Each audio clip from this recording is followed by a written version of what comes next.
ठीक है। आत्मा का परमात्मा से मिलन क्या कहलाएगा? योग कहलाएगा। मोक्ष आपका योग कहलाएगा।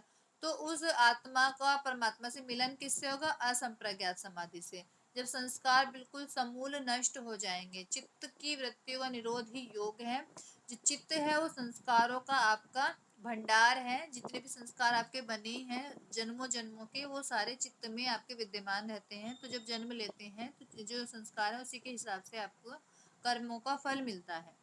ठीक है। तो जो अपर वैराग्य है वो आपका संप्रज्ञात समाधि से लेंगे और पर वैराग्य आपका असंप्रज्ञात समाधि से।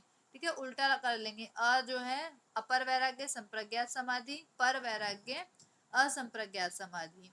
संप्रज्ञात समाधि में क्या है? आपका मन शांत होता है। जो समाधि लगती है उसमें आपका जो संस्कार है वो बीज नष्ट पूरी तरह से नहीं होता, कुछ संस्कार नष्ट होंगे। ठीक है। लेकिन जो आपकी असंप्रज्ञात समाधि है, पर वैराग्य है, उसमें आपके जो है बीज पूरी तरह से नष्ट हो जाएंगे। आपकी जो आत्मा है वो परमात्मा से मिल जाएगी और आपको समाधि की प्राप्ति हो जाएगी। ठीक है। तो ये जो है अपर वैराग्य, यहाँ पे बात हो रही है संप्रज्ञात समाधि की। आप लिख लेंगे। ठीक है, जो जो मैं बता रही हूँ बाकी रिकॉर्डिंग में कर रही हूँ, आप रिकॉर्डिंग से दोबारा भी पढ़ सकते हैं अगर चीजें अभी समझना है तो। अगर अभी समझना है तो आप मुझसे पूछ भी सकते हैं। तो यहाँ पे अपर वैराग्य के बारे में बताया गया है। दृष्टानुश्रविक विषय वितृष्णस्य वशीकार संज्ञा वैराग्यम। तो दृष्टानु क्या होता है? देखी गई चीजें। दृष्ट मतलब देखना, श्रवक श्रवण मतलब सुनना। तो दृष्टानु मतलब देखी गई चीजें, श्रविक मतलब सुनी गई चीजें, या जो विषय है उनका जो है वितृष्णा हो जाना, एक तरह से नॉन अटैचमेंट। ठीक है। तो तृष्णा रहित हो जाना। तो यही जो वशीकार नामक अवस्था है वो कहलाती है आपकी वैराग्य।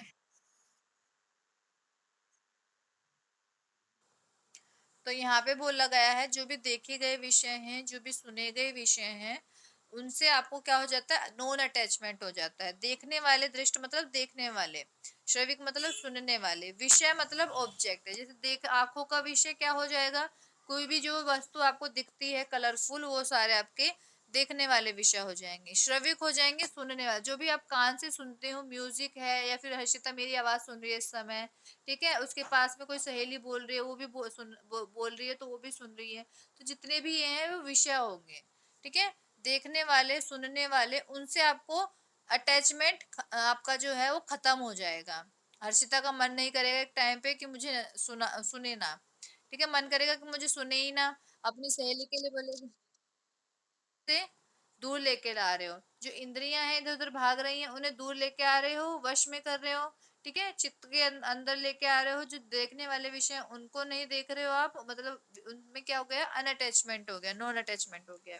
और जो अटैचमेंट है, राग है, वो खत्म हो गया है। तो वैराग्य का मतलब ही है राग खत्म हो जाना, अटैचमेंट खत्म हो जाना। तो लेकिन एक और बात ध्यान रखनी है यहाँ पे, अपर वैराग्य में अटैचमेंट किससे खत्म हो रहा है? देखे गए और सुने गए विषय से। मतलब जो भी स्थूल चीजें इस संसार में है उनसे आपका अटैचमेंट खत्म होगा तो आपका अपर वैराग्य आएगा। ऊपर लिखा हुआ है अपर वैराग्य के लक्षण। ठीक है। अब यहाँ पे क्या है? पर वैराग्य क्या होगा भाई? पर वैराग्य है आपका जब सूक्ष्म तत्वों से आपको जो अटैचमेंट है वो चला जाए। जैसे प्रकृति है, ठीक है, जो भी प्रकृति के गुण है, प्रकृति जैसे आपने स्थूल से सूक्ष्म की तरफ जाते हैं। कल की क्लास में मैंने बताया था कि जो समाधि लगती है वो स्थूल से सूक्ष्म की ओर जाती है। तो प्रकृति क्या है? सूक्ष्म तत्व है। जो आप चारों तरफ प्रकृति नेचर देख रहे हो उससे इसका कोई रिलेशन नहीं है, पहली बात सुनेंगे। ठीक है। प्रकृति वो सूक्ष्म तत्व है जिससे ये पूरा संसार बना है, उस प्रकृति की यहाँ पे बात की जाती है। तो प्रकृति क्या है? सूक्ष्म तत्व है। और जो ऊपर हमने अपर वैराग्य पढ़ा था वहां पे स्थूल तत्व था। ठीक है, स्थूल तत्व वो तत्व होते हैं जिनको हम टच कर सके, देख सके, अपने इंद्रियों के द्वारा अनुभव कर सके। सूक्ष्म तत्व वो है जो केवल समाधि के द्वारा ही आप देख सकते हो। ठीक है, जो आपको जो इंद्रियां हैं उनके द्वारा आपको नहीं दिख रही हैं। ठीक है, जैसे आत्मा है, आत्मा एक सूक्ष्म तत्व है, उसे आप देख नहीं सकते, केवल महसूस कर सकते। उसी तरह से प्रकृति तत्व है, आप उसे महसूस कर सकते हो कि संसार आपका प्रकृति तत्व से बना है, लेकिन आप अपनी इंद्रियों के द्वारा उसे देख नहीं सकते ना। ना तो आंख के द्वारा देख सकते हो, ना कान के द्वारा सुन सकते हो, ना स्पर्श कर सकते हो, ना स्वाद से, ना नाक से सूंघ सकते हो। तो प्रकृति तत्व एक तरह से सूक्ष्म तत्व है। तो जब जो पुरुष है, तो यहाँ पे क्या लिखा है, तत्परम पुरुष ख्यातेर गुण वैतृष्ण्यम। जब आपका जो पुरुष है उसका क्या हो जाता है, वितृष्णा हो जाती है। वितृष्णा, तृष्णा होता है अटैचमेंट, वी लग गया तो यहाँ पे हो जाएगा नॉन अटैचमेंट। तो वितृष्णा हो जाती है, पूरा जो अटैचमेंट है वो खत्म हो जाता है। ठीक है, तो पुरुष का क्या होता है, पुरुष को ज्ञान हो जाता है जो प्रकृति का। पुरुष ख्यातेर गुण, तीन गुणों का से मतलब तीन गुण युक्त आपकी प्रकृति होती है। वो तीन गुण है आपके सत्व, रज और तम। ठीक है, ये तीन गुण आपके प्रकृति के गुण है। इन गुणों से क्या हो जाएगी, पुरुष को, पुरुष यानी आत्मा, आत्मा को वितृष्णा हो जाएगी। वितृष्णा यानी नॉन अटैचमेंट, अनअटैचमेंट। ठीक है, तो ये हो गया आपका पर वैराग्य। ठीक है, एक बात याद रखेंगे, अपर वैराग्य में स्थूल जो तत्व हैं उनसे आपका वैराग्य होगा, और जो आपका पर वैराग्य है इसमें आपको सूक्ष्म तत्वों से आपकी वितृष्णा होगी, वैराग्य होगा। ठीक है, और एक और बात याद रखेंगे, लिख लेंगे, जो अपर वैराग्य है वो है आपका संप्रज्ञात समाधि, और जो पर वैराग्य है वो है आपका असंप्रज्ञात समाधि। क्योंकि संप्रज्ञात समाधि में भी आप पढ़ोगे जो भी स्थूल तत्व हैं उनमें आपकी समाधि लगती है, और जो असंप्रज्ञात समाधि है उनमें आपकी सूक्ष्म तत्वों में समाधि लगती है। तो ये दोनों आपस में कोरिलेटेड है। अब आ गई आपकी संप्रज्ञात समाधि। संप्रज्ञात समाधि में बोला है वितर्क विचार आनंद अस्मिता रूपानुगमात संप्रज्ञातः। तो यहाँ पे देखो, इस प्रकार चित्तवृत्ति निरोध के उपायों का वर्णन करके और चित्तवृत्ति निरोध रूप निर्बीज योग का स्वरूप बतलाने के लिए बता रहे हैं। तो यहाँ पे आपके समाधि के भेद हैं। चार प्रकार की संप्रज्ञात समाधि बताई गई है।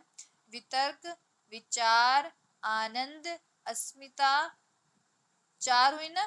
तो वितर्क, विचार, आनंद, अस्मिता, ये चार आपकी संप्रज्ञात समाधि है।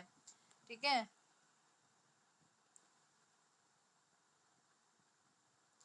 तो एक चीज और मैं दिखा देती हूँ आपको।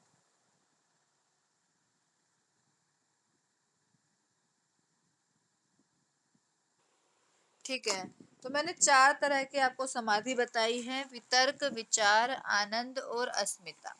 ठीक है, अब जो देखो यहाँ पे ये चार्ट मैंने आपको सांख्य दर्शन में दिखाया था, ये इसकी जो इस चार्ट की जो जरूरत है वो बार बार पड़ेगी। तो इस चार्ट का आप इसका स्क्रीनशॉट भी ले सकते हो।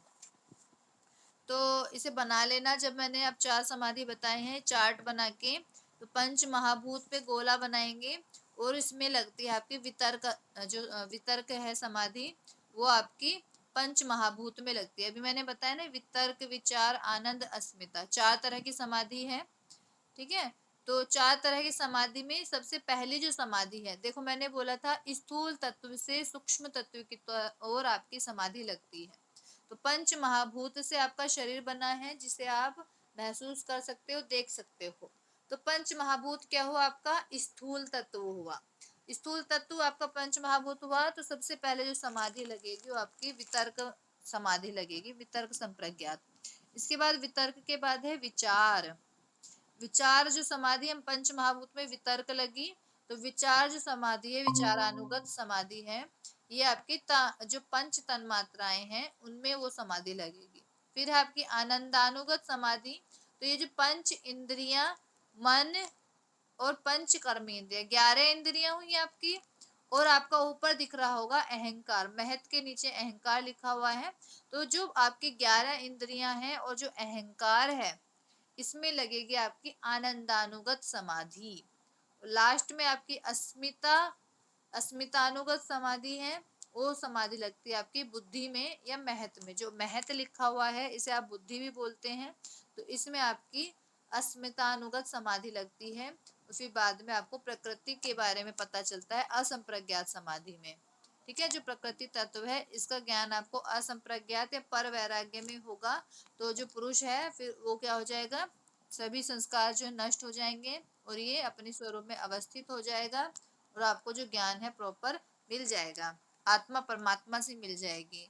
तो याद रखेंगे, वितर्क, विचार, आनंद, अस्मिता, ये जो समाधि है संप्रज्ञात समाधि है।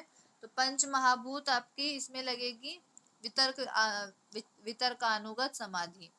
पंच महाभूत में वितर्क समाधि, और जो विचार समाधि हो तन्मात्रा में, आनंदानुगत समाधि हो ये जो 11 इंद्रियां हैं और अहंकार है उनमें लगेगी, अस्मितानुगत समाधि महत्व बुद्धि में लगेगी, और जो असंप्रज्ञात समाधि जो हम आगे देखेंगे या हमने पर वैराग्य में देखा है कि प्रकृति के गुणों से पुरुष को वितृष्णा हो जाती है, तो वो हमारा लास्ट में प्रकृति तत्व से उसको ज्ञान प्राप्त होगा, प्रकृति तत्व का ज्ञान प्राप्त होगा और उसकी असंप्रज्ञात समाधि लगेगी। तो इतना समझ आया आपको? तो अभी तक हमने पढ़ी थी जो आपकी संप्रज्ञात समाधि थी, वितर्क, विचार, आनंद, अस्मिता, इस तरह से आपकी 4 तरह की समाधि है आपकी पंच महाभूत, पंच तन्मात्रा, पंच ज्ञानेन्द्रिया, मन, कर्मेंद्रिया, अहंकार, महत में लगती हैं। अब ये सारे जो तत्व मैंने अभी बताए हैं, महत, बुद्धि, उससे फिर 11 इंद्रियां, तन्मात्रा, उससे फिर महाभूत जन्म लेते हैं। तो कहाँ तक आपको ज्ञान प्राप्त हुआ था? बुद्धि तक ज्ञान प्राप्त हुआ था। ठीक है, यहाँ तक आपको महत्व तक जो है ज्ञान प्राप्त हो गया था। ठीक है, ये जो महत्व है यहाँ तक आपको ज्ञान प्राप्त हो गया था। तो बोलते हैं यहाँ पे कि जो प्रकृति से जन्म लिए हुए जितने भी तत्व हैं, प्रकृति से महत्व उत्पन्न हुआ, महत्व से अहंकार हुआ, अहंकार से पंच तन्मात्रा, पंच महाभूत, और दूसरी ओर ज्ञानेन्द्रिया, कर्मेंद्रिया और मन उत्पन्न हुए थे। तो अब जब हम नीचे से ऊपर की ओर हमारी समाधि लग रही है, स्थूल से सूक्ष्म की और सूक्ष्म तत्वों की और हमारी समाधि लग रही है, तो कहाँ पे विराम लगा आपका? संप्रज्ञात में जो महत समाधि है, महत है, यहाँ तक विराम लगा। ठीक है, तो अब क्या होगा? पुरुष को किस चीज का ज्ञान होगा? प्रकृति का ज्ञान हो। विराम प्रत्ययाभ्यास पूर्व संस्कार शिशु अन्य। तो जब आपका इन तत्वों तक विराम लग जाता है और अब क्या बचे? केवल संस्कार बचे। संप्रज्ञात समाधि में आपको संस्कार बचते हैं, संस्कार नष्ट नहीं होते हैं।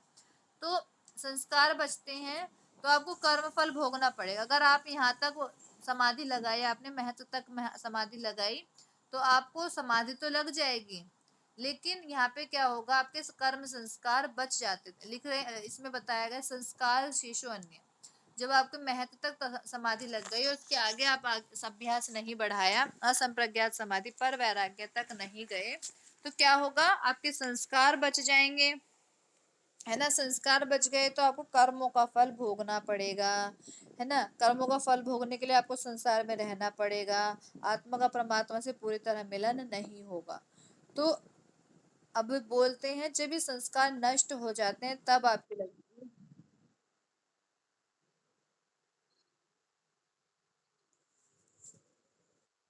पुरुष और प्रकृति तो है इसका मेन मोटिव। कितनी बार बताओ, सांख्य दर्शन और योग दर्शन आपस में मिले हुए हैं।